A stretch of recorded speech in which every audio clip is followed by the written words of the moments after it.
हरे कृष्णा। तो स्वागत है आज के हमारे इस वीडियो में, जिसमें हम रसराज कृष्ण के तीसरे चैप्टर का रीडिंग करेंगे। तीसरे चैप्टर का नाम है पूर्ण पुरुष श्री कृष्ण। कृष्ण भावनामृत एक महत्वपूर्ण आंदोलन है जिसका उद्देश्य सभी जीवों को उसकी वास्तविक चेतना की ओर लाना है। जिस प्रकार यहाँ पर बेल फ्लू जैसे कई ऐसे मानसिक रोगियों के अस्पताल हैं जिनका उद्देश्य पागल व्यक्ति को वापस उसकी वास्तविक चेतना में ले आना है, उसी प्रकार कृष्ण भावनामृत आंदोलन का उद्देश्य भी सब पागल व्यक्तियों को उनकी वास्तविक चेतना तक ले आना है। अगर कोई व्यक्ति कृष्ण भावनामय नहीं है तो उसे थोड़ा बहुत पागल ही समझना चाहिए। भारत में कुछ समय पूर्व हत्या की एक दुर्घटना घटी हुई थी, जिसमें हत्यारे ने अपनी सफाई देते हुए कहा कि हत्या करते समय वह पागल हो गया था और इसलिए उसे यह मालूम नहीं हुआ कि उसने क्या कर दिया। अतः यह देखने के लिए कि हत्या करते समय वह वास्तव में पागल हो गया था या नहीं, एक दक्ष मनोवैज्ञानिक को उसके परीक्षण के लिए बुलाया गया। परीक्षण के बाद डॉक्टर ने अपनी राय देते हुए कहा कि उसने अनेक रोगियों की जांच की और जितने भी रोगियों के संपर्क में वह आया था वे सब थोड़े बहुत पागल थे। इसलिए यदि अदालत चाहे तो इस आधार पर उस अपराधी को माफ कर सकती है। एक बंगला कविता में एक महान वैष्णव कवि ने लिखा है, जब कोई व्यक्ति भूत प्रेत के प्रभाव में होता है तो वह बकवास करता है। इसी प्रकार जो भौतिक प्रकृति के प्रभाव में होता है वह भी मानो भूत प्रेत के वश में है और इसलिए वह जो कुछ बोलता है वह निरर्थक होता है। यदि भी कोई व्यक्ति बड़ा दार्शनिक या महान वैज्ञानिक है, लेकिन अगर वह माया रूपी चुड़ैल के प्रभावित है तो वह चाहे जो सिद्धांत प्रतिपादित करे, चाहे जो कहे, उसे किसी सीमा तक निरर्थक नहीं मानना चाहिए जाएगा। इस आंदोलन का उद्देश्य ऐसे भटके हुए व्यक्ति को उसकी वास्तविक चेतना से वापस जोड़ना या परिचित कराना है, और वह निर्मल चेतना है कृष्ण भावनामृत। जब बादलों से पानी बरसने लगता है तो उस समय वह दूषण रहित शुद्ध जल होता है। जब ऐसे ही वह पृथ्वी का स्पर्श करता है तो वह मटमैला हो जाता है। इस प्रकार हम सब भी दिव्य आत्मा हैं, भगवान श्री कृष्ण के अंश है। इसलिए हमारी वास्तविक वैधानिक स्थिति ही उतनी ही पवित्र है जितनी कि स्वयं भगवान की है। भगवद गीता में 15 अध्याय 7वें श्लोक में भगवान ने कहा है, ममे वांशो जीव लोके, सभी प्राणी भगवान श्री कृष्ण के अंश हैं। जिस प्रकार सोने का टुकड़ा सोना होता है, उसी प्रकार हम भी श्री भगवान के शरीर के छोटे छोटे हिस्से हैं और इसलिए गुण में ईश्वर के ही समान है। श्री भगवान के शरीर की और हमारे शरीर की रासायनिक संरचना एक ही प्रकार की है, इसलिए हमारा शरीर भी श्री भगवान के शरीर के ही समान है।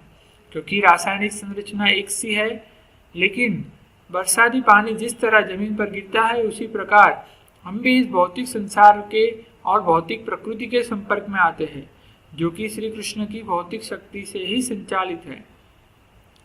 जब हम प्रकृति की बात करते हैं तो सहज प्रश्न उठता है कि किसकी प्रकृति? ईश्वर की प्रकृति। प्रकृति स्वतंत्र रूप से कार्य नहीं करती है।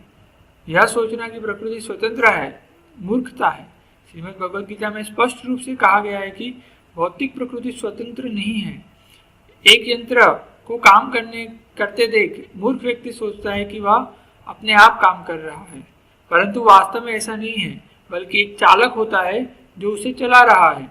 यद्यपि कभी कभी ऐसा होता है कि हम अपनी दूषित दृष्टि के कारण उसे देख नहीं सकते। आजकल अत्यंत आश्चर्यजनक कार्य करने वाली इलेक्ट्रॉनिक मशीनें भी बन गई है, लेकिन उन यंत्रों के पीछे भी एक वैज्ञानिक होता है जो उन्हें बटन दबाकर चलायमान करता है। इस बात को समझना बड़ा आसान है, क्योंकि यंत्र पदार्थ है और कोई भी पदार्थ स्वतः संचालित नहीं होता।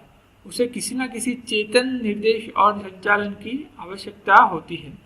एक टेप रिकॉर्डर चलता है पर उसे चलाने वाला मनुष्य है, जो कि जीवित प्राणी है।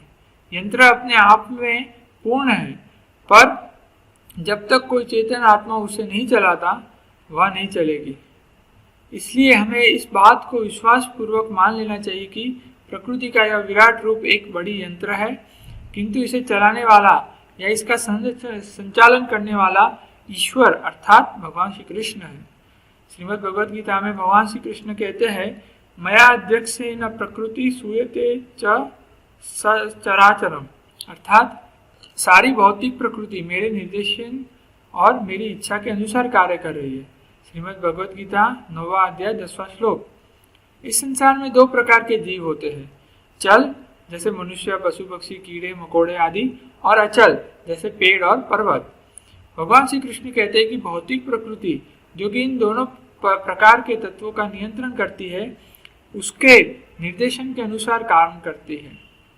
एक सर्वोपरिता सत्ता है जो सबको नियंत्रित रखती है। सही ज्ञान के अभाव के कारण आधुनिक समाज या सभ्यता इस बात को नहीं समझ सकते। इसलिए हमारा कृष्ण भावनामृत आंदोलन इस बात को लोगों को समझाने का प्रयत्न कर रहा है। क्योंकि मनुष्य प्रकृति के सत्व, रज और तमोगुण से प्रभावित होकर कार्य करते हैं, इसलिए वे पागल जैसे हैं। वे अपनी सहज स्वाभाविक अवस्था में नहीं है। विश्व में और विशेषकर अमेरिका में अनेक विश्वविद्यालय है और विभिन्न शैक्षणिक विभाग है, लेकिन वहां पर इस बात की चर्चा क्यों नहीं की जाती? इस ज्ञान को प्राप्त करने का विभाग कहाँ पर है?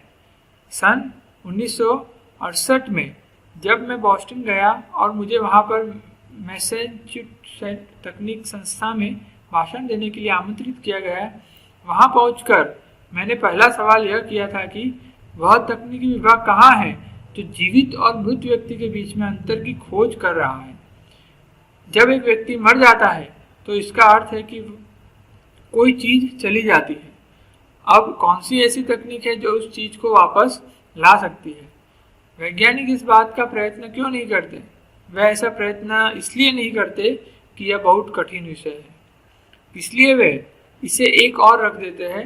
वे खाने, सोने, आत्मसुरक्षा और यौन तुष्टि की तकनीक में बड़ी व्यस्तता पूर्वक जुटे हुए हैं। पर यह तकनीक तो पाश्विक तकनीक है। पशु भी अच्छी तरह से खाने, सोने, आत्मसुरक्षा करने तथा यौन सुख भोगने का प्रयत्न करते हैं। तो मनुष्य के ज्ञान में और पशु के ज्ञान में क्या अंतर है? मनुष्य की बुद्धिमत्ता इसी में है कि वह ऐसी तकनीक की खोज करे जो कि जीवित और मृत व्यक्ति के अंतर को स्पष्ट कर सके। श्रीमद् भगवद गीता के आरंभ में भगवान श्री कृष्ण ने यह आध्यात्मिक ज्ञान सिखाया था। अर्जुन श्री भगवान से एक मित्र की तरह बात कर रहा था। यद्यपि श्री कृष्ण से उसने जो कुछ भी कहा वह सही था, पर वह एक सीमा तक ही सही था। उस सीमा के बाद ज्ञान के और भी विषय है जिन्हें अधोक्षज कहते हैं, क्योंकि हमारे भौतिक ज्ञान की सीधी अनुभूति उस तक नहीं पहुंच सकती या उन्हें नहीं समझ सकती। जिन चीज़ों को हम अपनी सीमित दृष्टि से नहीं देख सकते, उसको देखने के लिए हमारे पास अनेक शक्तिशाली सूक्ष्मदर्शक यंत्र है। लेकिन ऐसा कोई सूक्ष्मदर्शक यंत्र नहीं है जो हमें शरीर के भीतर आत्मा को दिखा सके, परंतु आत्मा तो विद्यमान ही है।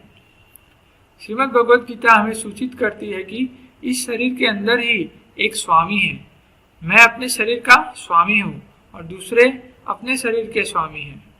मैं कहता हूँ मेरा हाथ, यह नहीं कहता मैं हाथ, इसलिए चूंकि यह मेरा हाथ है, मैं इस हाथ से भिन्न हूँ। जब मैं कहता हूँ मेरी पुस्तक, तो इससे यह सूचित होता है कि पुस्तक मुझसे भिन्न है। इसी प्रकार मेरी मेज, मेरी आंखें, मेरा पैर, मेरा यह, मेरा वह, किंतु मैं कहाँ पर हूँ? इस प्रश्न का उत्तर ढूंढना ध्यान है। कोई पूछता है मैं कहाँ हूँ, मैं क्या हूँ, पर इस प्रकार के प्रश्नों का उत्तर हम भौतिक प्रयत्नों के द्वारा नहीं दे सकते। इसलिए सभी महाविद्यालय इस प्रश्न को यह कहकर अलग रख देते हैं कि यह बहुत कठिन विषय है। इंजीनियर्स को इस बात का बहुत अभिमान है कि उन्होंने बिना घोड़े की गाड़ी या निर्माण कर दिया है। पहले समय में गाड़ियों को घोड़े खींचते थे, किंतु अब कारें बन गई है और वैज्ञानिक इसके लिए अत्यंत गर्व करते हैं। वे कहते हैं हमने बिना घोड़े की गाड़ियाँ और बिना पंखों के पक्षी का आविष्कार कर लिया है। वे हवाई जहाज के लिए बनावटी पंखों का आविष्कार कर सकते हैं, पर जिस दिन वे बिना आत्मा के शरीर का आविष्कार करेंगे, उसी दिन वे सच्ची प्रशंसा या श्रेय के भागीदार होंगे।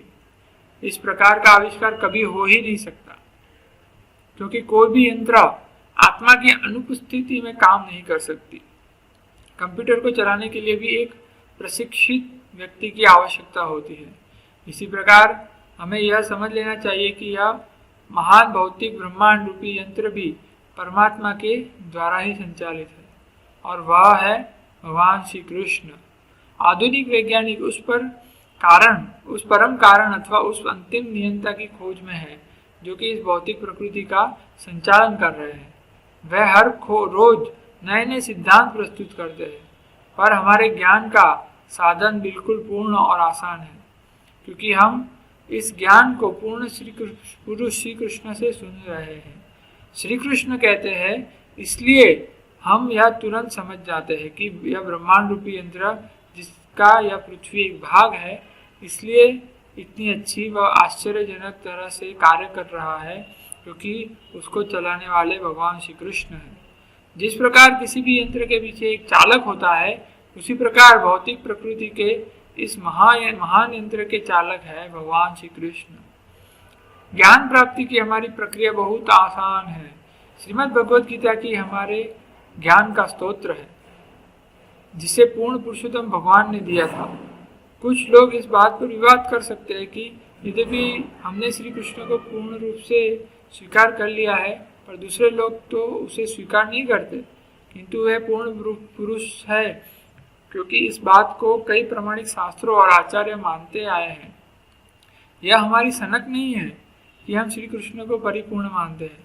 नहीं, ऐसे कई वैदिक अधिकारी हैं, जैसे श्री व्यासदेव, जिन्होंने समस्त वैदिक साहित्य की रचना की है, जो इस बात को स्वीकार करते हैं ज्ञान का सारा खजाना वेदों में समाहित है, और उनके लेखक श्री व्यासदेव श्री कृष्ण को श्री भगवान स्वीकार करते हैं। उनके गुरु श्री नारद मुनि और नारद मुनि के गुरु ब्रह्मा तक श्री कृष्ण को श्री भगवान स्वीकार करते हैं। ब्रह्मा जी कहते हैं, ईश्वर परम कृष्ण, अर्थात श्री कृष्ण ही सर्वोच्च नियंता है। कोई भी व्यक्ति यह नहीं कह सकता कि उसका कोई नियंता नहीं है। यह संभव ही नहीं है। हर व्यक्ति, चाहे वह कितना ही बड़ा अधिकारी क्यों ना हो, उसे नियंत्रण करने वाला कोई न कोई होता है, पर श्री कृष्ण का नियंता कोई नहीं है, इसलिए वे भगवान है। वह सबके नियंता है, किंतु उनका नियंता कोई नहीं है। आजकल बहुत से तथाकथित भगवान पैदा हो गए हैं। श्री भगवान आजकल बहुत सस्ते हो गए हैं। विशेषतया भारत में ही उनका आयात हो रहा है। दूसरे देशों के लोग भाग्यशाली है, क्योंकि वहाँ पर भगवानों का निर्माण नहीं होता, और भारत में करीब करीब हर दिन एक नए भगवान का निर्माण होता है। मेरे एक शिष्य ने अभी हाल ही में मुझे बताया कि एक श्री भगवान भारत से लॉस एंजल आ रहे हैं, और लोगों ने वहाँ पर प्रार्थना की गई है कि उनका स्वागत करें। श्री कृष्ण इस तरह के श्री भगवान नहीं है। मैंने उनकी पुस्तक श्री लीला पुरुषोत्तम भगवान श्री कृष्ण में बताया है कि श्री कृष्ण ऐसे भगवान नहीं है जिनका निर्माण किसी योग की फैक्ट्री में हुआ है। नहीं, वे श्री भगवान हैं। उन्हें श्री भगवान बनाया नहीं गया, लेकिन वे पहले से ही भगवान हैं। इस विशाल भौतिक प्रकृति के प्राकट्य के पीछे ईश्वर का हाथ है, श्री कृष्ण का हाथ है, और उसे सभी अधिकारियों ने स्वीकार किया है। हमें उस ज्ञान को स्वीकार करना चाहिए जिसे हमारे महान अधिकारियों और आचार्यों ने स्वीकार किया है। शिक्षा प्राप्ति के लिए हम गुरु के पास जाते हैं अथवा स्कूल जाते हैं, माता पिता से ज्ञान ग्रहण करते हैं। वे सब हमारे लिए अधिकारी हैं, तथा हमारी यही प्रकृति है कि हम उनसे सीखें। बचपन में हम पूछा करते थे, पिताजी यह क्या है? पिताजी उत्तर देते थे, यह मेज है, यह कलम है, यह चश्मा है। इसी तरह बच्चा अपने माता पिता से सीखता है, यह मेज है, यह चश्मा है, यह कलम है, यह मेरी बहन है, यह मेरा भाई है, आदि आदि। इसी प्रकार यदि हम किसी अधिकारी से कोई जानकारी प्राप्त करते हैं और वह अधिकारी धोखेबाज नहीं है, तो उससे प्राप्त हमारी जानकारी सही है। जब एक पुत्र माता पिता से कुछ पूछता है, तो वे उसे कभी नहीं छलते, बल्कि उसे बिल्कुल सही जानकारी देते हैं। यदि सही व्यक्ति से हमें सही जानकारी मिले, तो वही सच्चा ज्ञान है। लेकिन अगर हम केवल अंदाज लगाकर किसी नतीजे पर पहुंचना चाहते हैं, तो वह ज्ञान अपूर्ण है। यह प्रक्रिया कभी पूर्ण नहीं होती, यह सदैव अपूर्ण रहेगी, क्योंकि हमने अपनी जानकारी पूर्ण पुरुषोत्तम भगवान से प्राप्त की है। इसलिए हम जो कुछ बोलते हैं वह परिपूर्ण है, सही है, मैं कोई भी ऐसी बात नहीं करता हूँ जिसे श्री कृष्ण ने अथवा उन्हें स्वीकार करने वाले आचार्यों ने न की हो। इसी को शिष्य परंपरा कहते हैं। यही कृष्ण भावनामृत है। श्रीमद् भगवद गीता में श्री कृष्ण ज्ञान प्राप्ति की प्रक्रिया की संस्तुति करते हैं। एवं परंपरा प्राप्तम इमं राजर्षो विदु। श्रीमद् भगवद गीता 4 अध्याय 2 श्लोक। प्राचीन काल में ज्ञान उस महान राजर्षि द्वारा परंपरा के रूप में चला आ रहा है, जो कि इस विषय के अधिकारी थे। आजकल सरकार या राष्ट्रपति ही अंतिम प्रामाणिक अधिकारी है। पहले वे अधिकारी या राजा लोग ऋषि थे, जो महान विद्वान तथा भक्त थे, साधारण व्यक्ति नहीं थे। राजकाज का वह तरीका बहुत अच्छा था। एक गुणवान और प्रशिक्षित व्यक्ति राज्य के कार्य को शांतिपूर्वक चला सकता है। वैदिक सभ्यताओं में हमें राजाओं की पूर्णता के इस प्रकार के कितने ही उदाहरण मिलते हैं। ध्रुव महाराज का उदाहरण उनमें से एक है। ध्रुव महाराज ने श्री भगवान को प्राप्त करने के लिए जंगल में जाकर कठोर तपस्या की और केवल 6 महीनों में श्री भगवान को प्राप्त कर लिया। कैसे? उनकी उम्र केवल 5 वर्ष की थी और वे एक राजा के पुत्र थे। उनका शरीर बहुत कोमल था, पर अपने गुरु श्री नारद मुनि के निर्देश के अनुसार वे अकेले ही जंगल में चले गए। पहले महीने में उन्होंने 3 दिन में एक बार फल सब्जियां ही खाई। फिर अगले 3 महीनों में तक वे हर छठे दिन थोड़ा सा पानी पीते रहे। फिर अगले महीने हर 12वें दिन वे केवल थोड़ी सी सांस लेते थे। पूरे 6 महीने तक वे एक पैर पर खड़े रहे और घोर तप करते रहे। 6 महीने के बाद श्री कृष्ण साक्षात उनके समक्ष प्रकट हो गए।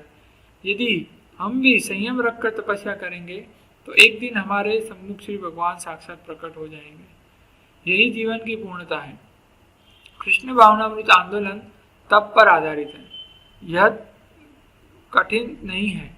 हम अपने अनुयायियों को अनैतिक यौन संबंध रखने के लिए मना करते हैं। यह यौन संबंध को समाप्त नहीं करते बल्कि उसे नियमित करते हैं। हम खाना बंद नहीं करते बल्कि उसे नियमित करते हैं। हम कृष्ण प्रसाद भगवान कृष्ण को अर्पित किया गया भोजन ग्रहण करते हैं।